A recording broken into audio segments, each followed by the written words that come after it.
इस कार्यक्रम के पुण्यार्जक हैं गुरु भक्त परिवार श्री वीरेंद्र कुमार जैन, पुत्र आनंद कुमार जैन, निर्मल कुमार जैन, पौत्र वेदांत जैन, 4/142 बालूगंज, आगरा, उत्तर प्रदेश।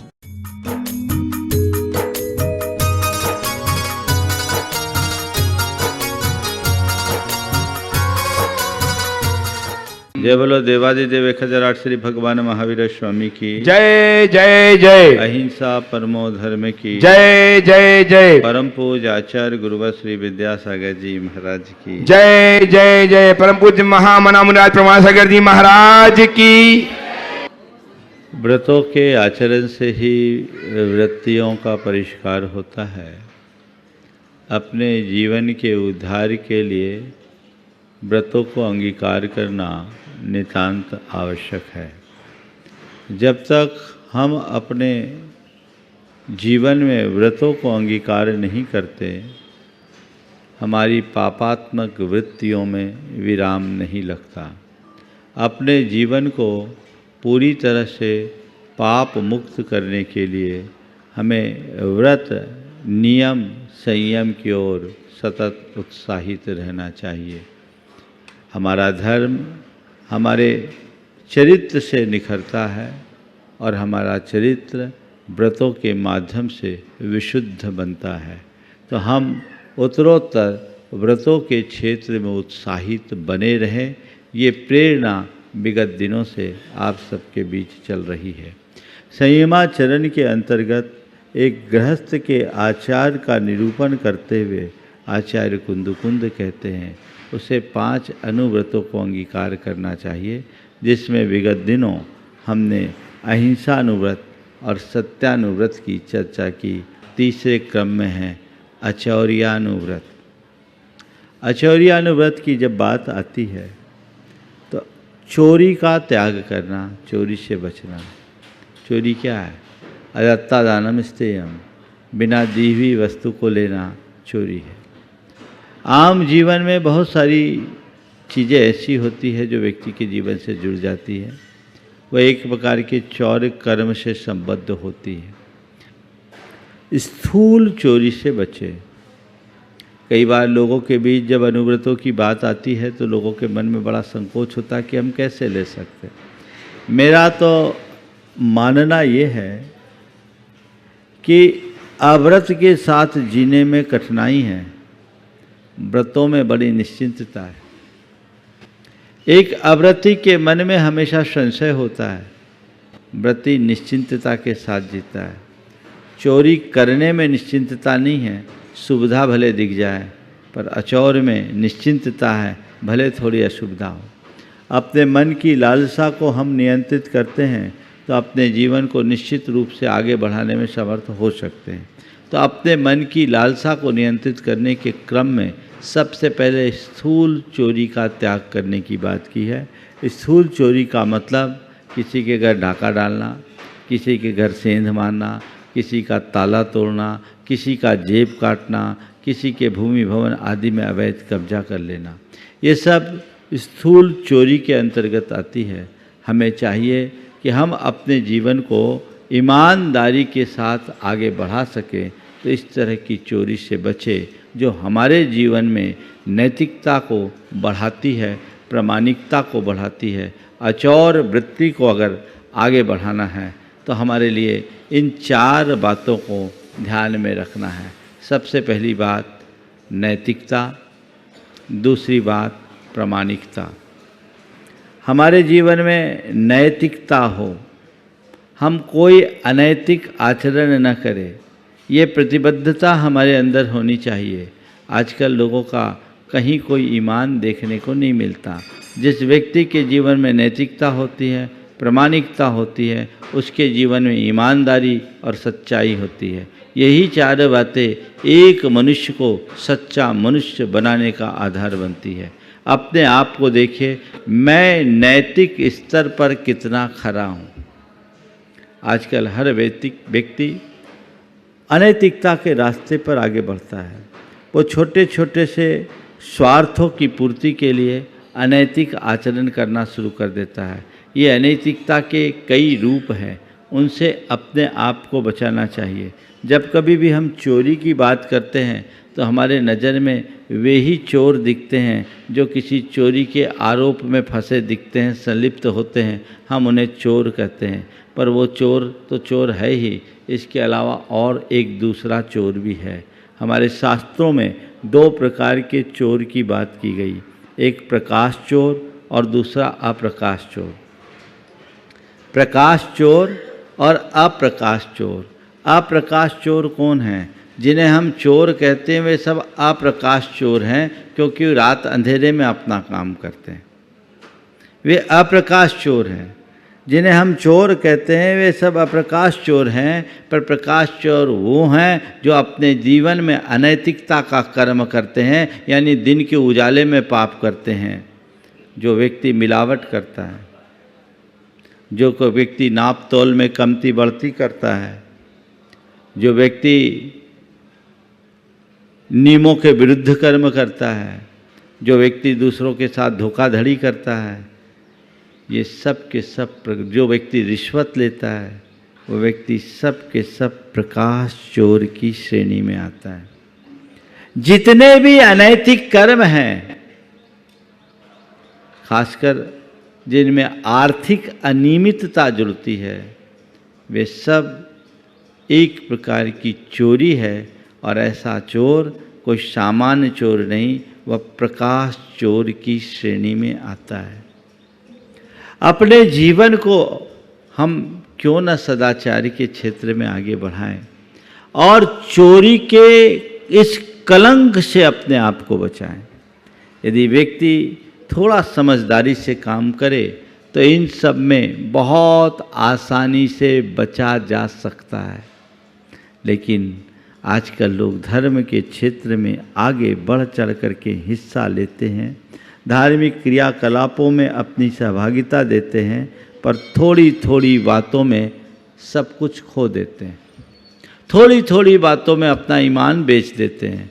ऐसे लोगों के लिए हम क्या कहेंगे, है ना? पिता दुकान में आया, बेटे से कहा तेल में मिलावट कर ली कि दाल में मिलावट कर ली, तो बेटे ने कहा पापा कल ही तो हमने महाराज जी के प्रवचन में सुना कि मिलावट करना चोरी है, और आज आप मिलावट की बात कर रहे हैं। बोले बेटा तुझे नहीं पता, वो हमारा धर्म है, ये हमारा धंधा है, हम धर्म को धंधा में नहीं मिलाते। कहने का तात्पर्य ये है कि आखिर हम हैं कहाँ। एक चोर को किसी सौदे की जरूरत पड़ी, वो एक सेठ के यहाँ सौदा लेने के लिए गया। देखते ही देखते सेठ ने डंडी मार लिया। चोर ने कहा हद हो गई भाई, आप रोज प्रवचन सुनते हो, आप रोज प्रवचन सुनते हो और उसके बाद डंडी मार रहे हो। मैंने कल पहली बार प्रवचन सुना और मैंने तय कर लिया मुझे चोरी नहीं करना, और आप चोरी कर रहे हो। सेठ ने कहा भैया ऐसा है, हम धर्म को धर्म की जगह करते, धंधे को धंधे की जगह करते, हम धर्म और धंधा दोनों को मिलाते नहीं। अपने छाती पर हाथ रख करके पूछो, थोड़े से आर्थिक लोभ के चक्कर में हम अपने आप को कितना नीचे गिराने को तैयार हो जाते हैं। जब तक जीवन में इस तरह की अनैतिकता है तब तक सच्चे अर्थों में धार्मिकता नहीं होगी। धार्मिक होने के लिए हमें नैतिक होना जरूरी है। अनैतिक आचरण से बचिए। विश्वासघात, धोखाधड़ी, छल कपट, इस तरह की जो प्रवृत्तियां हैं वो कतई उचित नहीं है, और हमारे सरकार के हिसाब से देखा जाए तो कानूनन भी अपराध है, और एक अपराधी धर्मी नहीं हो सकता। धर्मी से कदाचित पाप हो जाए चलेगा, लेकिन अपराध नहीं होता, और ये तो सब अपराध है। पाप और अपराध में क्या अंतर है? पाप एक वृत्ति है, अपराध एक प्रवृत्ति है। पाप एक वृत्ति है, अपराध एक प्रवृत्ति है। पाप हमारे मन में प्रकट होता है, कोई जरूरी नहीं कि उस पाप से सामने वाले का जीवन प्रभावित हो, लेकिन अपराध हमारे व्यवहार में उतरता है और वह सब पर को नुकसान पहुंचाए बिना नहीं रहता, वो प्रवृत्ति बन जाती। तो पाप से बचे, अपराध से बचे, कदाचित पाप से नहीं बच पाए तो स्थूल पाप से बचे। स्थूल पाप ही अपराध की श्रेणी में आते हैं। इनसे अपने आप को बचाना चाहिए, क्योंकि ये हमारी चेतना को नीचे ले जाने वाले हैं। क्या हम चौर कर्म से अपने आप को बचाने के लिए तैयार हैं? नैतिकता के प्रति अपनी प्रतिबद्धता को जाहिर करने के लिए तैयार हैं? मेरा मानना है कि अच्छे अच्छे लोग थोड़ी थोड़ी से लालच में बड़ा बड़ा नुकसान कर लेते हैं। मैं एक ऐसे व्यक्ति को जानता हूँ जो बहुत बड़ी इंडस्ट्री के मालिक, थोड़ी लालच में चोरी का माल खरीद लिया। फैक्ट्री के अंदर गाड़ी आई और पीछे पुलिस की लारी आई, फंस गए। जो उपक्रम किया गया था वो एक षड्यंत्र पूर्वक किया गया था। सामने वाले की फैक्ट्री बहुत तेजी से चल रही थी, किसी के मन में ईर्ष्या का भाव जगा और सोचा इस व्यक्ति को किसी तरीके से नुकसान पहुंचाना चाहिए, फंसाना चाहिए। उनने एक काम किया और ये आदमी लालच में पड़ गया। लालच में पड़ा, सस्ता मिल रहा है, अच्छी चीज़ है, चलो रॉ मटेरियल है, काम में आएगा, और वो फंस गया। और कैसा संयोग, उसकी धर्मपत्नी जो एक व्रती महिला थी, वो उसकी डायरेक्टर थी, वो फंसी। बहुत लेने के देने पड़ गए। मेरे पास बात आई, हम बोले ऐसे लालच में फंसे क्यों? तुम अच्छी खासी कमाई करने वाले, तुम्हें पता है कि जो चीज़ दिया जा रहा है उस रेट में किसी को खरीद ही नहीं हो सकती, तो चोरी का ही माल है, तो चोरी का माल खरीदना भी तो चोरी है। आखिर ऐसा कर्म क्यों कर रहे हो? व्यक्ति को यहाँ सचेत और सावधान होना चाहिए, पर ऐसा आजकल कम लोगों के साथ होता है। अनैतिकता के मेरे देखे 3 कारण हैं। विलासता बहुल मनोवृत्ति, आय से अधिक व्यय, यथार्थ की अनदेखी, और चौथा और जोड़ देता हूं, तृष्णा लालसा की अधिकता। इन 4 कारणों से ही व्यक्ति धन पैसे के मोह में पड़कर अनैतिक आचरण करता है। जो व्यक्ति विलासता बहुल मनोवृत्ति से भरा होता है, उस व्यक्ति के लिए तो खर्चे बहुत होते हैं, अपने स्टेटस के लिए बहुत कुछ चाहिए, तो आय का स्रोत चाहिए। और आय का स्रोत जो है, सही आय के स्रोत से सीमित कमाई होगी और गलत स्रोत से चाहे जितना होगा। तो जब लोग बहुत ज़्यादा लग्जीरियस हो जाते हैं, तो ऐसे मनोवृत्ति के व्यक्ति को उल्टा सीधा रास्ता अपनाना पड़ता है, वो अपनाता है और वही उसके पतन का कारण बन जाता है। और कभी फंस जाता है तो कहीं का नहीं रहता। अपने आप को सादा जीवन और उच्च विचार के आदर्श से जोड़िएगा तो कभी आपको कभी फंदे में फंसना ही नहीं पड़ेगा। जितना है उतने में अपना काम चला लो।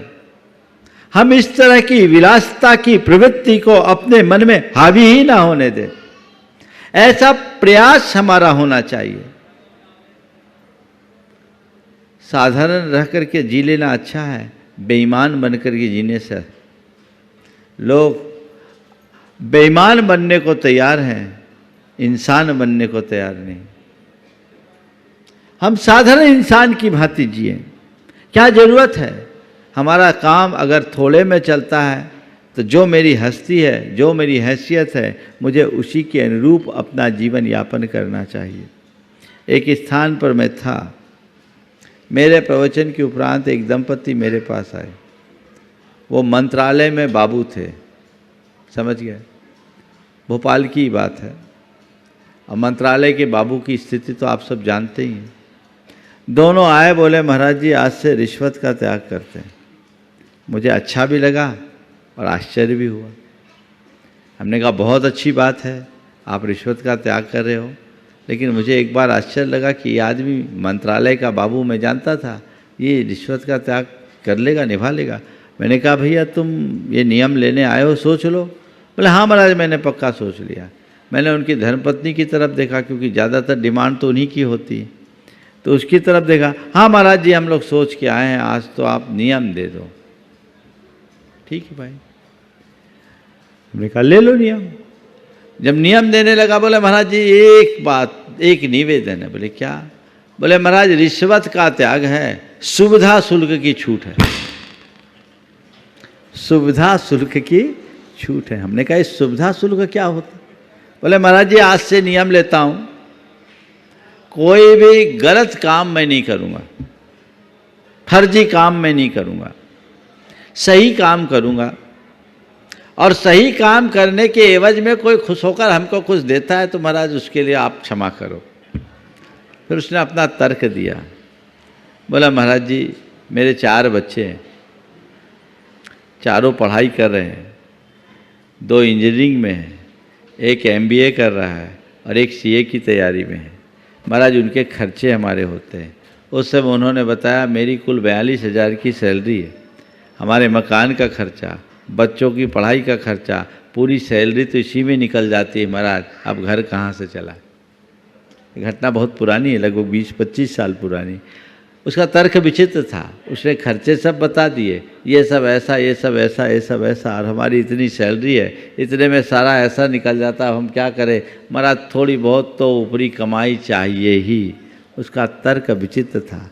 मैंने कहा मैं क्या कहूँ, पर चलो सकारात्मक रूप से मैं देखता हूँ तो इतना तो कम से कम तो प्रतिबद्ध हो रहे हो कि गलत काम नहीं करूँगा। नहीं तो आजकल तो लोग अंधाधुंध काम करते हैं, अंधाधुंध कमाने के चक्कर में।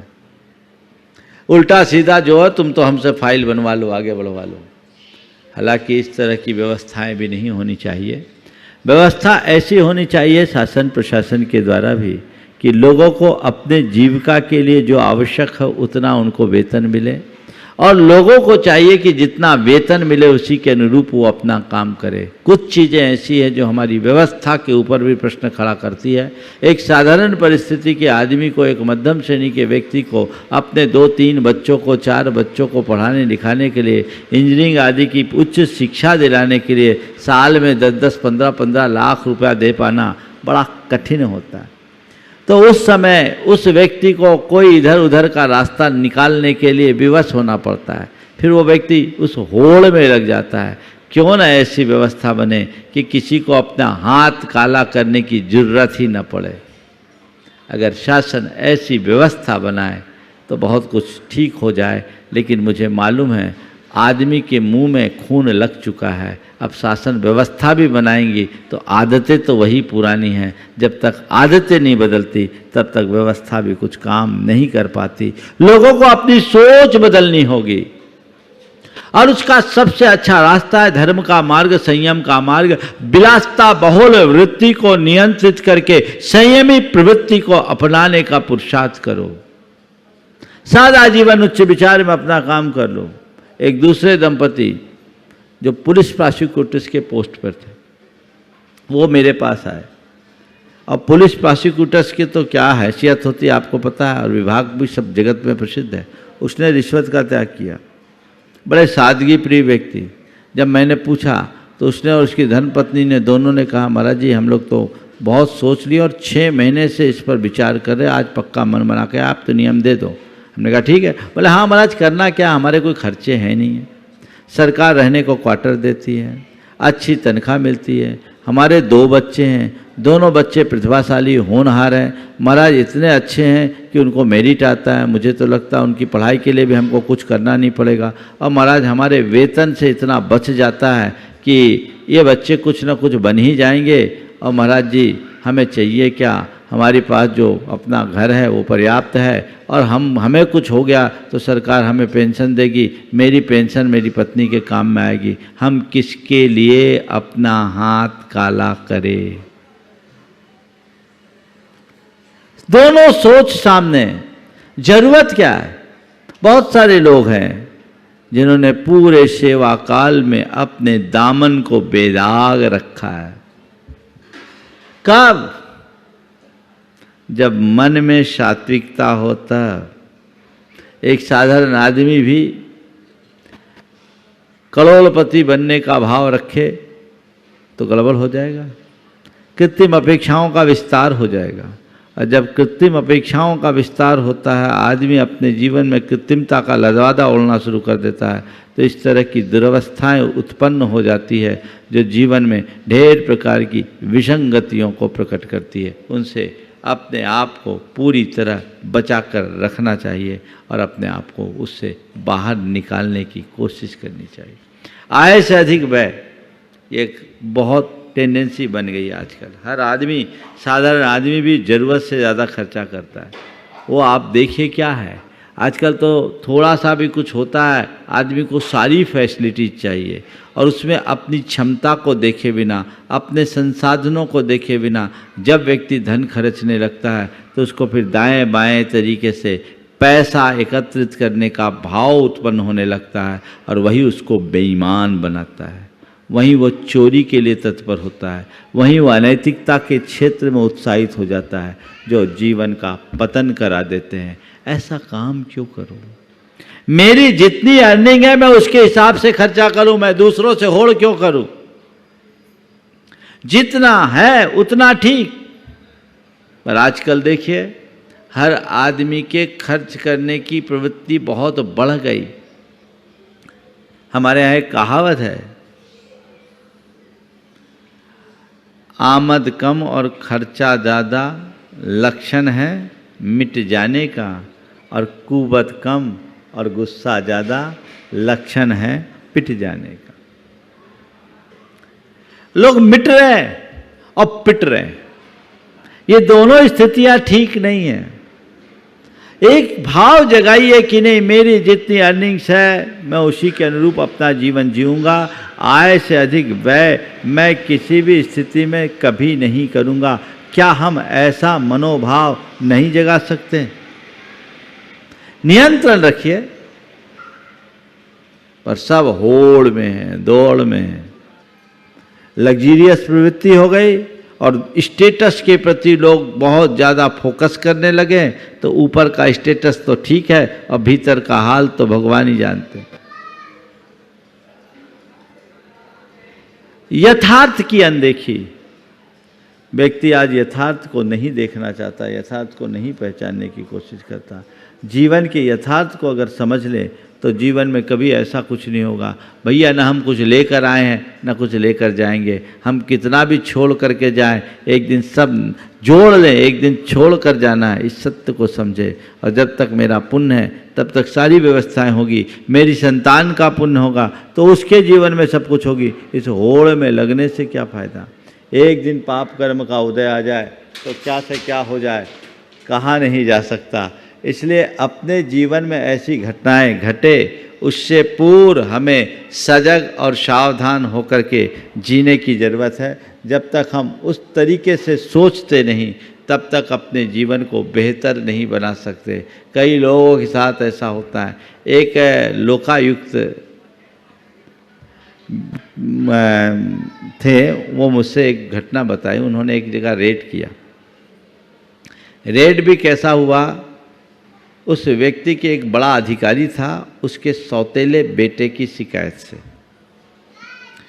और सौतेले बेटे की शिकायत से उस व्यक्ति ने अनाप शनाप पैसा कमाया, जोड़ा। घर में पापड़ों के नीचे सोना रखा था। स्विच बोर्ड होता है ना, स्विच बोर्ड के भीतर सोना रखा था। करोड़ों की संपत्ति उसके घर से निकली, सब सड़क में आ गया। उस व्यक्ति ने जो बात कही, सब तो जब्त हो गए, सो कर नहीं पाया। अंत में जो उस व्यक्ति ने बात कही वो बहुत अर्थपूर्ण है। उसने कहा, मैंने जिस संतान के पीछे अपना हाथ काला किया वही संतान आज मेरे लिए फांसी का कारण बन गई। मैं कहाँ फंसा? काश इस वास्तविकता का मुझे पहले पता होता तो मैं इस मोह में नहीं फंसता। ये तृष्णा ही तो है, ये लालसा ही तो है। ऐसी तृष्णा और लालसा को जब तक नियंत्रित नहीं करोगे तुम्हारे अंदर से ऐसी वृत्ति नहीं जाएगी। शॉर्ट टर्म गेन की जो भी वृत्ति है वह सब मनुष्य की बढ़ती हुई तृष्णा और लालसा की अभिव्यक्ति है जो उसके लिए पतनकारी बनती। हमें जो कुछ भी करना है लॉन्ग टर्म के हिसाब से करना। मैं अक्सर कहता हूँ हमें बारिश का पेड़ नहीं बरगद का पेड़ बनना है। बारिश का पेड़ 4 महीने में 8-10 फुट ऊंचा हो जाता है, पर जितनी तेज़ी से बढ़ता है उतनी तेज़ी से सूख भी जाता है। पर बरगद का पेड़ 8 फीट का होने में उसको वर्षों लग जाते हैं, पर एक बार बढ़ता है तो बढ़ता ही जाता है। इसलिए नाम ही उसका बढ़, जो बढ़े सो बढ़। मजबूती के साथ जिए। तो नैतिकता अपने जीवन में होनी चाहिए। कितने तरह की चोरियां हैं आज के समय में। कई बार लगता है कि मनुष्य के अंदर इंसानियत ही नहीं बची। अभी जब कोविड का दौर चला तो रेमडेसिविर जैसी दवाइयां लोगों ने नकली बेच दी। वो इंसान है, इंसान कहलाने के अधिकारी नहीं। कई लोग फंसे उसमें।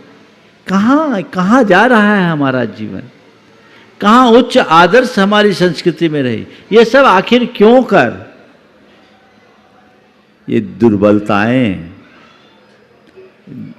धन की प्रबल लालसा इंसान को हैवान बना देती है और ऐसे व्यक्ति के जीवन में कोई मर्यादा नहीं बचती। सब चीज़ें, एक व्यंग्यकार ने बहुत अच्छा व्यंग्य किया, औषधियों के संदर्भ में भी मिलावट होती उस पर कि आप बीमार हो तो डॉक्टर को दिखाएं इसलिए कि डॉक्टर जी सके। यदि आप बीमार हो तो डॉक्टर को दिखाएं इसलिए कि डॉक्टर जी सके। डॉक्टर जो दवाई दे उसे खरीदे इसलिए कि दवा निर्माता और विक्रेता जी सके। आप बीमार हो तो डॉक्टर को दिखाएं इसलिए कि डॉक्टर जी सके। डॉक्टर जो दवा दे उसे खरीदे इसलिए कि दवा निर्माता और विक्रेता जी सके, और जो दवा आप खरीदो उसे न खाएं इसलिए कि आप जी सको। कितना करारा व्यंग है आज की व्यवस्था पर। ये मनुष्य के जीवन में नहीं होना चाहिए। ये अनीति है। नैतिकता हो, प्रामाणिकता हो, अपने जीवन में प्रामाणिकता हो। प्रामाणिकता की कसौटी पर हमें खरे उतरना चाहिए। सच्चाई और ईमानदारी के साथ जुड़ना चाहिए। आज लोगों की कोई प्रामाणिकता नहीं है। कब कैसा रंग बदल दे कहा नहीं जा सकता, कब किसको चूना लगा दे कहा नहीं जा सकता। व्यक्ति का जीवन बड़ा विचित्र हो गया। अब आम आदमी की बात तो जाने दीजिए, भगवान को भी लोग नहीं बख्शते, है ना। आप लोग गीत गाते हैं, देते हैं भगवान को धोखा, इंसान को क्या छोड़ेगा। तो ये जो वृत्ति है ठीक नहीं। और एक किस्सा मैंने सुना। एक किसान था, बहुत परेशान था। उसने भगवान से प्रार्थना की, भगवान 3 बरस हो गए फसल खराब हो रही है, आप कुछ मदद करो। भगवान ने कहा चलो ठीक, मैं तेरी मदद करूँगा, पर फ्री फोकट में नहीं करूँगा। बोले क्या है?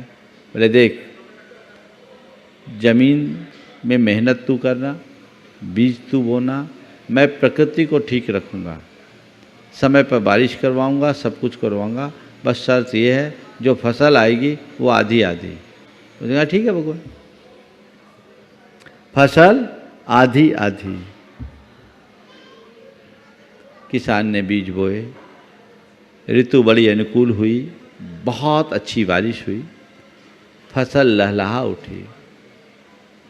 जब वक्त आए, भगवान ने पूछा भैया फसल आधी आधी? बोले हाँ भगवान, आपने हमसे क्या तय किया था? बोले आधी आधी फसल। बोले ठीक है, मैंने आपसे क्या बोला था? बोले आप ऊपर को लोगे कि नीचे की? तो आपने क्या तय किया था? बोले ऊपर की फसल मेरी। तो ठीक है भगवान, नीचे की फसल मेरी है ना? बोले है। बोले चलिए। देखा फसल लहलहा रही थी। किसान ने बड़े भोलेपन से भगवान से कहा कि भगवान ये ऊपर की सारी फसल आप ले लो, नीचे की मेरे लिए छोड़ दो। भगवान देख के हैरान रह गए, क्योंकि उस बंदे ने मूंगफली बोई थी। घास फूस भगवान के हिस्से आया और मूंगफली वो ले लिया। बड़ा खुश था कि देखो बहुत अच्छा। अब की बार फिर जब बात आई तो भगवान ने कहा देख भाई, इस बार हम नीचे की फसल लेंगे। और ठीक भगवान, आप नीचे की ले लेना, जो आ गया। ऊपर की तो मैं ले सकता हूँ। बोले हाँ ले लें। अब फिर खूब बम्पर फसल आई। भगवान आए अपनी फसल की हिस्सेदारी देखने के लिए। तो देखता क्या है कि इसने ज्वार बोए। बोले भगवान ऊपर ऊपर की मैं ले लेता हूँ, नीचे की आप संभाल लो। तो सारे ज्वार के दाने तो उसके पास आ गए, भगवान के पास फिर वही घास फूस। बोला बड़ा बुरी हालत हो गई।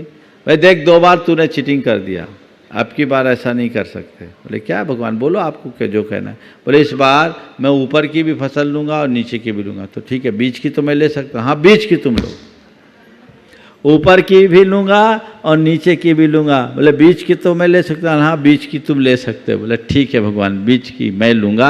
भगवान टाइम पर आए, देख के हैरान रह गए, क्योंकि इस बार उसने मक्का बोया था। मक्का बोला भगवान ऊपर और नीचे की आप ले लो, बीच की मुझे दे दो। सारा मक्का वो ले लिया, घास फूस भगवान के सामने। तब से भगवान ने तय कर लिया आदमी बड़े धोखेबाज है, इसके साथ धंधा करना ठीक नहीं, क्योंकि हर किसी को चूना लगा देता है। ये कहानी काल्पनिक है, लेकिन इसका कथन सत्य है। सच में अगर आज भगवान भी तुम्हारे साथ व्यापार करने के लिए आए तो तुम ऐसे ही चूना लगा दोगे। किसी तरह का कोई कमिटमेंट किसी के साथ है ही नहीं, और ऑथेंटिसिटी तो कहीं है ही नहीं। प्रामाणिकता होनी चाहिए, और पहले यही प्रामाणिकता लोगों की साख कहलाती थी। अब कुछ नहीं है, ये सब चीज़ें खोते जा रही है, ये खत्म हो गई, ये ठीक नहीं। इसलिए इसी प्रकार ईमानदारी और सच्चाई, चोरी से बचना, ईमानदार बनो, स्वयं के प्रति ईमानदार बनो, औरों के प्रति बाद में। जो व्यक्ति स्वयं के प्रति ईमानदार होगा वो कभी अपने दामन को दागदार नहीं बनाएगा, और जो औरों के प्रति ईमानदार होगा वो औरों के साथ छलपूर्ण व्यवहार नहीं करेगा। हम लोग कई बार प्रायः छोटे लोगों को बेईमान मानते हैं, पर अनुभव ये बताता है कि छोटों की अपेक्षा बड़े ज़्यादा बेईमान होते हैं। छोटों का दिल साफ होता है, उनकी नीयत जल्दी खराब नहीं होती। मैं आपको 2 घटना बताता हूँ। एक साधारण आदमी के अंदर कैसी सोच होती है। मेरे पास एक सेवक था, बिहार चल रहा था, बहुत लोग आते हैं। उसके पास एक महिला का फ़ोन आया, एक कॉलेज में रुके हुए थे हम। महिला का फ़ोन आया कि भैया मैं वहाँ आई थी और कपड़ा बदली थी छत पे, वहाँ मेरे हीरे की 4 चूड़ियाँ थी, मैंने उतार के रख दी थी, मैं भूल गई। आप जाके देखो, अगर मिल जाए तो उठा लो। छत पे हीरे की चूड़ियाँ रखी थी, आप जाकर देखो, अगर मिल जाए तो मुझे बता दो। उनने कपड़े बदले 9:30 बजे और फ़ोन आ रहा है दिन के 2:30 बजे। उसने कहा ठीक है मैं जाके देखता हूँ। जाकर के देखा तो वहाँ उसे चूड़ियाँ नहीं मिली।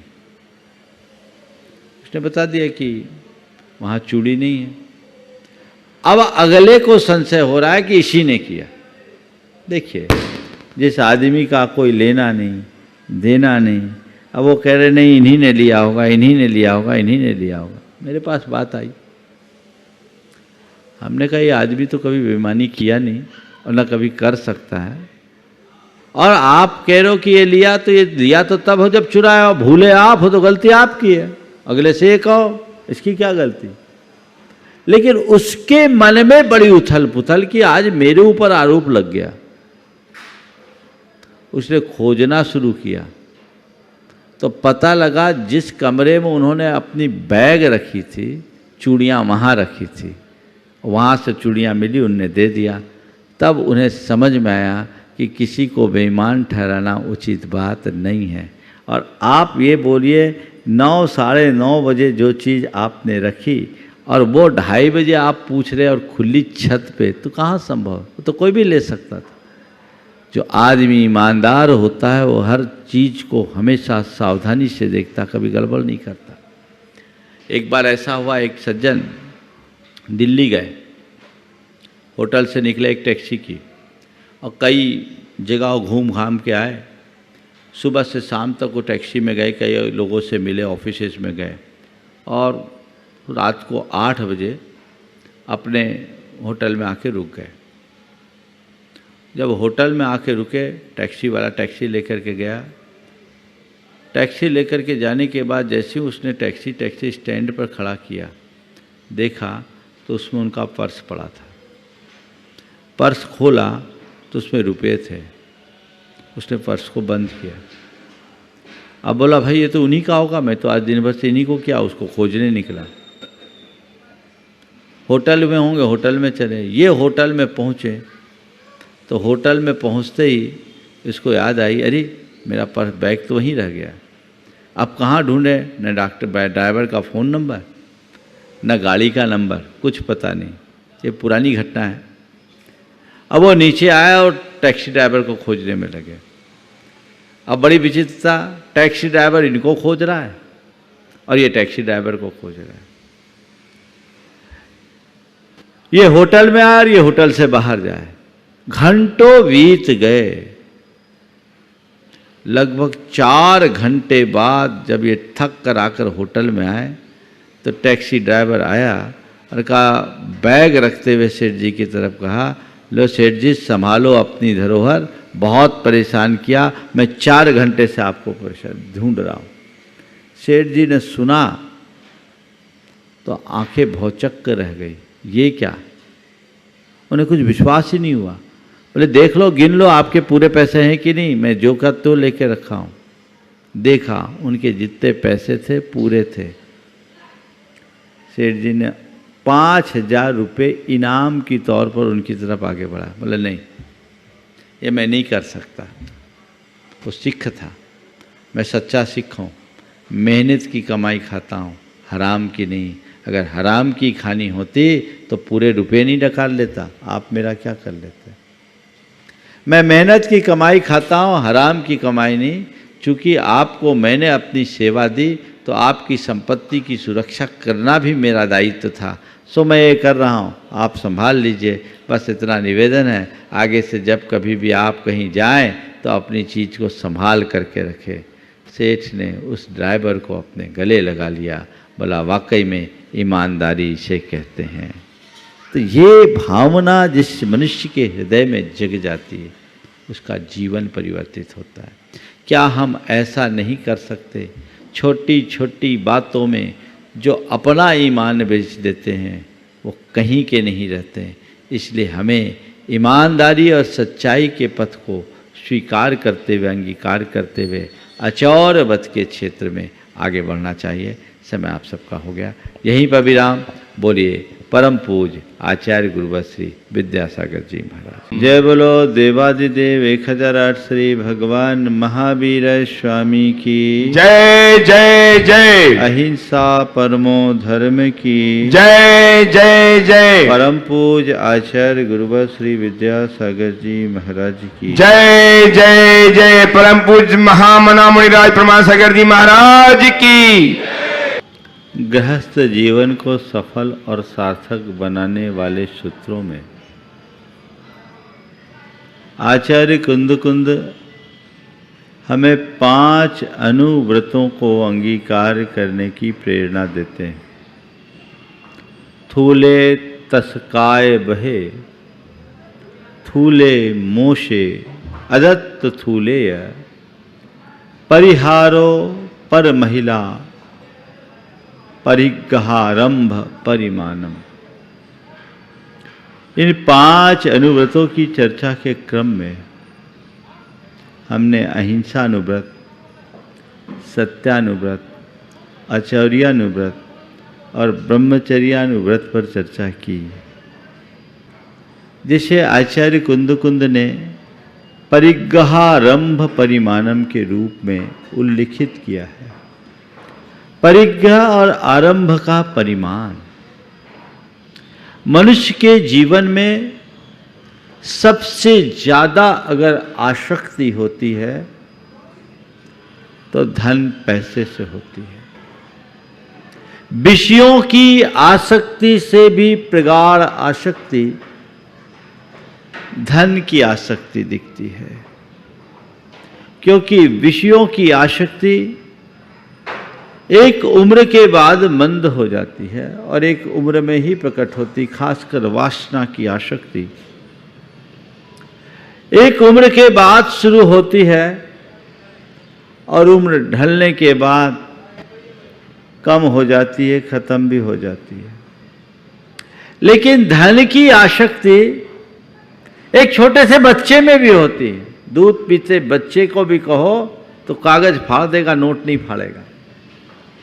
और कब्र में पांव लटक जाने तक लालसा बनी रहती, बल्कि बढ़ती है, घटती नहीं।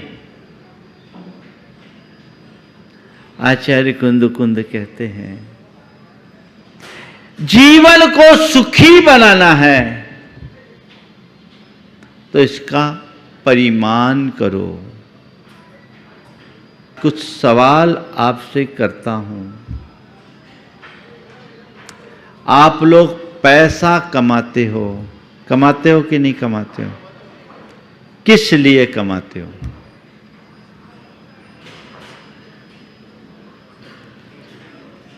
पैसा कमाते हो किस लिए कमाते हो? 4 सवाल है। क्यों कमाना, कितना कमाना, कैसे कमाना और कब तक कमाना। पहला सवाल, क्यों कमा रहे हो? कमाते रहे हो ना, किस लिए? बोलो मनीष। हाँ, परिवार के लिए। एक बार ऐसा हुआ, एक युवक बड़ा उद्यमी था और कम उम्र में उसने काफी बड़ा विस्तार किया अपने व्यापार का। लेकिन व्यापार इतना बढ़ गया कि परिवार को समय ही नहीं दे पाता था। वो हर हफ्ते में 5 दिन तो बाहर ही रहता, कभी 7 दिन भी हो जाए, लेकिन 2 दिन से ज़्यादा हफ्ते में घर नहीं रह पाता। और उसका काम जंगलों से जुड़ा हुआ था, तो जंगलों में रहता था, बीड़ी पत्ते का काम था। जंगलों में जुड़ा रहता, महीनों जब बीड़ी पत्ते का सीजन आता तो जंगलों में भी रहना पड़ता। और वो ऐसा बहुधंधी कि कोई भी काम बोल दो तो बढ़ जाए, पैसा बहुत कमाए। एक दिन उसकी धर्मपत्नी ने उसके सामने मुझसे कहा, महाराज जी इनको कुछ समझाइए, ये बस पागल ही बने होते हैं। मैंने उसकी तरफ देखा तो बोला, महाराज जी मैं कुछ नहीं, बस इन्हीं लोगों के लिए करता हूँ। जैसा अभी कहा, परिवार के लिए कमाते हैं। हाँ, मैं कुछ नहीं, मैं तो बस इनके लिए कमा रहा हूँ। तो उसकी पत्नी ने छूटते ही कहा, महाराज हमें इनका पैसा नहीं चाहिए, हमें हमारा पति चाहिए। ये परिवार के लिए कमाने की बात करते हैं, ये पूछो इनके पास परिवार के लिए वक्त है? क्यों कमाते हो? सबसे पहला उद्देश्य कमाने का है जीवन का निर्वाह। कमाई की शुरुआत आदमी जीवन के लिए करता है, जरूरतों की पूर्ति के लिए कमाना है, समझ में आता है। लेकिन कमाना ही तुम्हारी जरूरत हो जाए तो समझ में नहीं आता। क्यों कमाते हो? अपने जीवन की जरूरतों की पूर्ति के लिए। जब तक तुम्हारे जरूरतों की पूर्ति हो रही है तुम कमाओ, मुझे उससे कोई आपत्ति असहमति नहीं है। लेकिन पहले अपने मन को पलट करके देखो कि तुम अपने जरूरत की पूर्ति के लिए कमा रहे हो या केवल कमाने के लिए कमा रहे हो। अपने जरूरतों की पूर्ति के लिए कमा रहे हो या कमाने के लिए कमा रहे हो? और जरूरतों की पूर्ति के लिए कमा रहे हो तो तुम्हारी जरूरतें कितनी हैं? कितनी हैं? हाँ, कोई नहीं है ना। क्या हुआ? एक बार एक सवाल आया मेरे पास शंका समाधान में कि महाराज दुनिया में सब प्रकार के प्राणी हैं, लेकिन ये कैश केवल मनुष्यों के पास क्यों है, बाकी अन्य प्राणियों के पास क्यों नहीं? हमने कहा ऐसा केवल इसलिए कि अन्य प्राणियों के पास केवल पेट है और मनुष्य ने अपने साथ पेटी अटैच किए हुए। मनुष्य ने अपने साथ पेटी अटैच कर रखा है और पेट के साथ पेटी अटैच कर रखने के कारण वो कैश के पीछे पागल है ना। सवाल है कितना, क्यों कमाना? पहला सवाल। जब तक ये कंसेप्ट सही नहीं होगा जीवन आगे नहीं बढ़ सकेगा। हकीकत में अगर कहूं तो आजकल लोग ज़रूरत के लिए कम कमा रहे हैं, कमाना ही उनकी ज़रूरत है। एक सज्जन जो बड़े संपन्न, काफ़ी लंबा चौड़ा कारोबार, मैंने कहा भैया आप 70 साल की उम्र हो गई और एक बीमारी भी आ गई है तो थोड़ा सावधान हो जाओ, अपने आप को डाइवर्ट करो। महाराज फिर मैं करूँगा क्या? ये एक समस्या, नहीं करूँगा तो करूँगा क्या? सवाल इस बात का है कि तुम्हारे लिए करणीय क्या रह गया? केवल गोरख धंधा या आत्मोद्धार भी? अगर तुम्हारा करनी केवल गोरख धंधा है तो ये बहुत बड़ी भूल है। इस गोरख धंधे से मुक्त होकर अपने आत्मोद्धार की बात भी सोचो, जो जीवन का अंतिम लक्ष्य होना चाहिए, अल्टीमेट गोल होना चाहिए। तुम कितना भी कमा लो, गोरख धंधा करते करते एक दिन थक कर हार जाओगे और मर जाओगे, बचेगा कुछ नहीं। अपने लिए जो करने योग्य है वो करो। तुम्हें यह दुर्लभ मनुष्य जीवन मिला है, इसे सार्थक बनाओ, सफल बनाओ। तो क्यों कमाना? अपने मन से पूछो, मैं जीने के लिए कमा रहा हूं या कमाने के लिए जी रहा हूं? जीने के लिए कमा रहा हूं या कमाने के लिए जी रहा हूं? उत्तर अपने से पूछना, दूसरे से नहीं।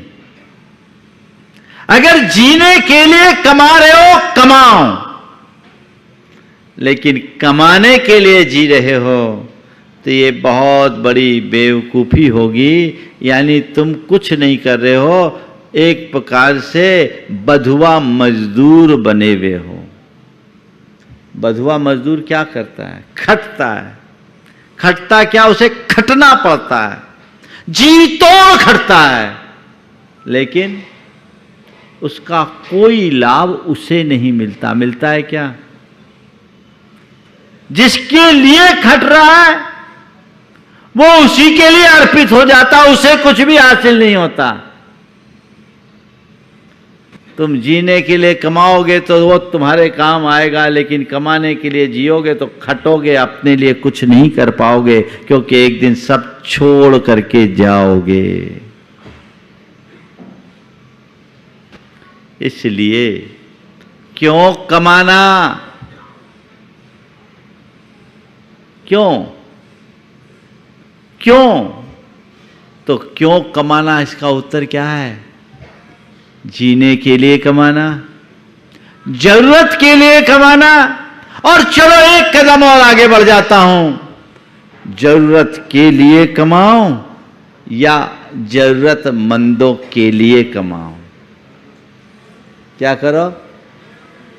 जरूरत के लिए कमाओ और जरूरतमंदों के लिए कमाओ। इसके अलावा क्या काम है? हाँ? दान, वो सब जरूरतमंदों में आ जाता है।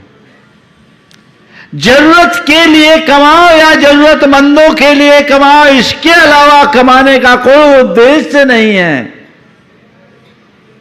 और मैं एक बात कहता हूं, जरूरत के लिए कमाने में कदाचित पाप होगा, पर जरूरतमंदों के लिए कमाओगे तो केवल पुण्य होगा, क्योंकि उसमें तुम्हारा दान होगा, योगदान होगा।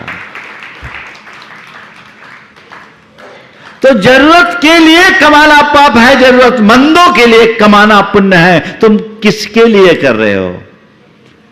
महाराज, ना मैं जरूरत के लिए कर रहा हूं, ना जरूरतमंदों के लिए कर रहा हूं, मैं तो केवल कमाने के लिए कमा रहा हूं।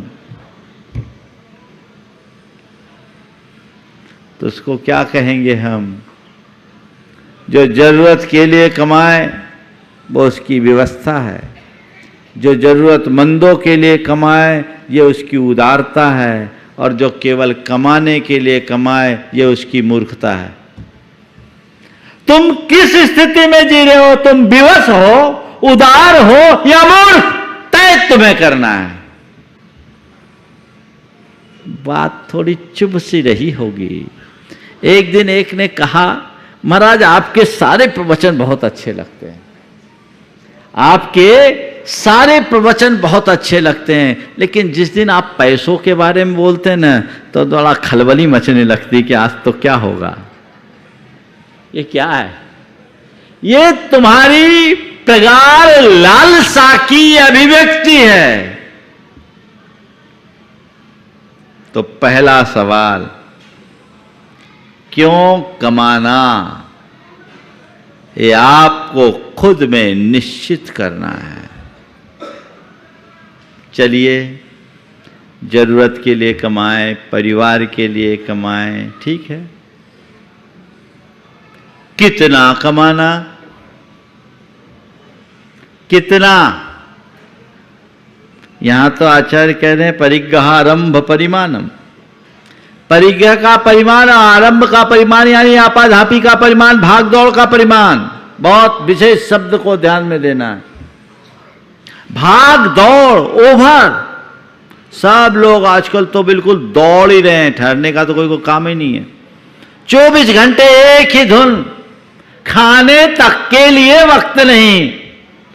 लोग कहते हैं महाराज हम रोटी के लिए कमाते हैं, पर कमाने में इतने लीन हो जाते कि रोटी के लिए वक्त नहीं जुटा पाते। बोलो, है ना? रोटी के लिए कमाना समझदारी है, समझ में आता है, लेकिन कमाने में इतना मगन हो जाना कि रोटी खाने का ही वक्त ना मिले तो क्या काम। हा? मैंने सुना घनश्याम दास बिड़ला ने उनके परिवार में एक व्यवस्था बना रखी थी कि परिवार के सभी सदस्य एक साथ भोजन किया करते थे। उनके ही परिवार के संभवतः आदित्य बिड़ला 2-4 दिन शाम के भोजन में उपलब्ध नहीं हो पाए। उनसे पूछा गया, क्या बात है, आज 3 दिन से तुम भोजन में नहीं आ पा रहे हो समय पर, क्या वजह है? 3 दिन से तुम भोजन में क्यों नहीं आ पा रहे हो? उसने कहा काम ज्यादा है इसलिए नहीं आ पा रहा हूं। उन्होंने उसी दिन उसकी 5 कंपनियों को बसंत बिड़ला के लिए ट्रांसफर कर दिया और कहा तुम्हारे पास काम इतना अधिक है कि खाने के लिए टाइम नहीं है, इसलिए खाने के लिए टाइम निकालो, काम के पीछे परेशान मत हो। ये देखेगा, ये दृष्टिकोण। और तुम, अरे ठीक है चलेगा। एक बात बोलूं, जितने पैसे वाले हैं ना, उनकी थाली को जाके देख लेना। पैसे वालों की थाली को जाके देख लेना, थाली में कुछ नहीं मिलेगा, लूखे फुलके, उबली लौकी और मूंग के दाल के अलावा। नसीब ही नहीं है उनके बेचारे के लिए। रसोईया ने थाली लगाई, सेठ ने थाली देखी तो थाली में रोटी में घी ज्यादा थी।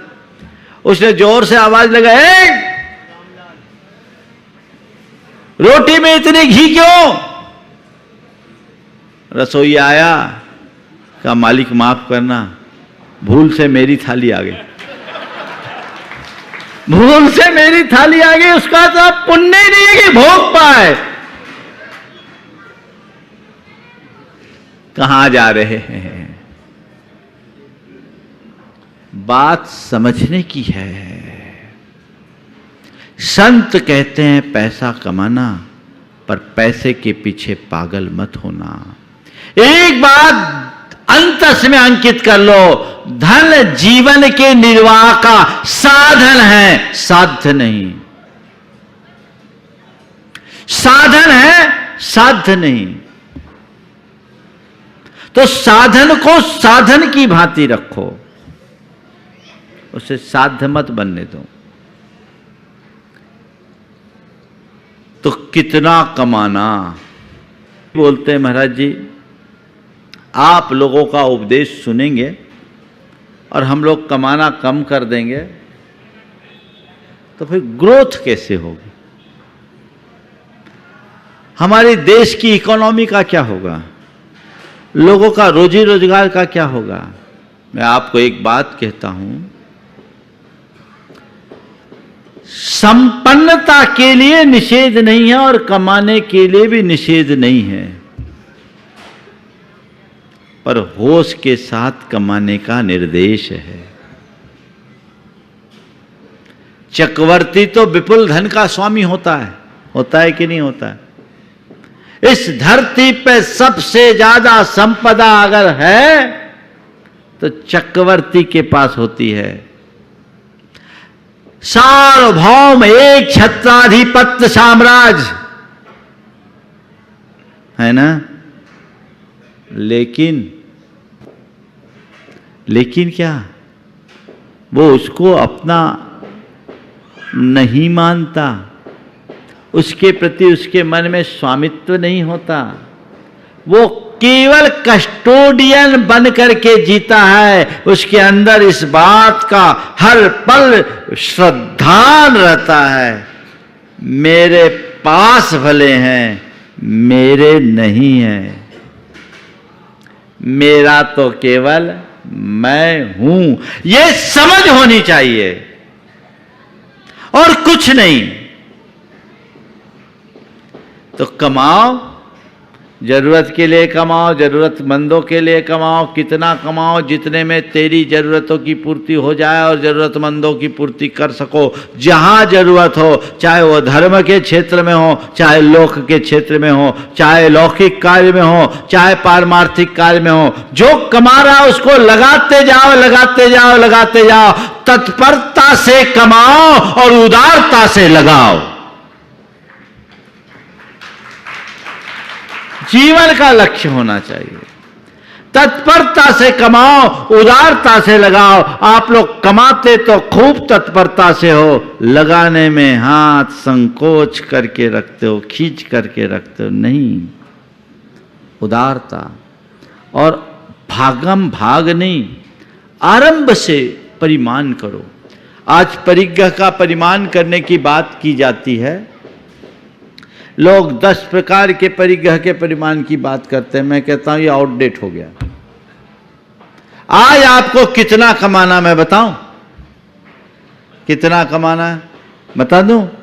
हाँ, जितने में तुम्हारे शरीर का स्वास्थ्य प्रभावित न हो, मन की शांति खंडित ना हो, परिवार का प्रेम बना रहे और धर्म कार्य के लिए समय निकलता रहे, उतना कमाओ। अपने स्वास्थ्य के मूल्य पर पैसा कमाना पागलपन है।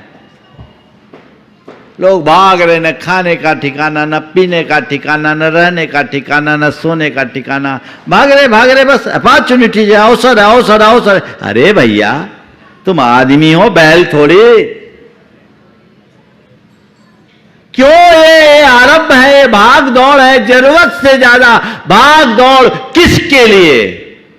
अपने मन से पूछो। मैं अपने शरीर के स्वास्थ्य को पहली प्राथमिकता दूंगा। अभी तो लोगों की ये हालत है, 24/7 24 घंटे 7 दिन बस एक ही धुन। फिर उसके कारण क्या होता है? जब पैसा कमाने में टेंशन आता है ना, तो फिर डायबिटीज होती है, कार्डिक प्रॉब्लम होता है, फिर ब्लड प्रेशर खराब होता है, फिर अन्य तरह की बीमारियां जकड़ लेती है। आप देखिएगा ज़्यादातर बिजनेसमैन और प्रोफेशनल्स जो 35 क्रॉस कर चुके हैं, उन सबको आप देखिएगा तो सब डायबिटीज के शिकार हो गए हैं या कगार पर पहुंच गए। इस कार्यक्रम के पुण्यार्जक थे गुरु भक्त परिवार श्री वीरेंद्र कुमार जैन, पुत्र आनंद कुमार जैन, निर्मल कुमार जैन, पौत्र वेदांत जैन, 4/142 बालूगंज, आगरा, उत्तर प्रदेश।